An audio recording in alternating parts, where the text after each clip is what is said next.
Vasario 29 dieną Lietuvos rankinio čempionato trečiajame ture susitiko Vilniaus ir Panevėžio Viking Malt rankininkai. Šios dvi komandos mažiau nei prieš savaitę aiškinosi, kasgi stipriausias Lietuvos didžiosios rankinio taurės finale. Tąkart nugalėtojais tapo panevėžiečiai. Penktadienį rungtynes sėkmingiau pradėjo Vilniaus rankininkai, kurie susikrovė 7 taškų persvarą, o pirmąjį kėlinį užbaigė rezultatus 17-12. Šeimininkai užtikrintai pradėjo ir antrąjį. Kėlinio viduryje panevėžiečiai sušvelnino rezultatą, tačiau pergalės išsivežti nepavyko. Vilniečiai nugalėjo rezultatu 32-26. Nugalėtojams 7 įvarčius pelnė Marius Panavas. 10 įvarčių Viking Malt komandos žaidėjo Andriaus Aleknavičiaus sąskaitoje. Atvykome, galime sakyti, antra sudėtimi, nebuvo vyresnių žaidėjų iš pagrindinės sudėties kokių 6-7, žaidė jaunimas daugiausiai.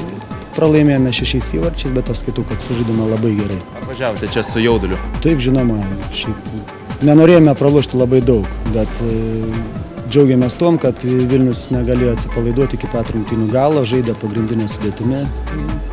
Džiaugiamės. Šiandien Panevėžys, aišku, atvažiavo nepilnos sudėties. Mūsų žaidėjai atrodė šviežesni šiek tiek. Ir manau, dėl to mes susikompėjom ir laimėjom. O kas atsitiko antrajame kėlinyje, kad varžovai pradėjo jūs vytis? Tiesiog norėjau pabandyti, kad visi žaidėjai pažaistų ir toks lūžis šiek tiek įvyko, bet nemanau, kad čia buvo lemiamas toks įvykis. Lemiami įvykiai komandų laukia balandžio viduryje, kai prasidės atkrintamieji susitikimai. Šiuo metu Viking Malt komanda yra 3, o Vilniečiai 4 vietoje.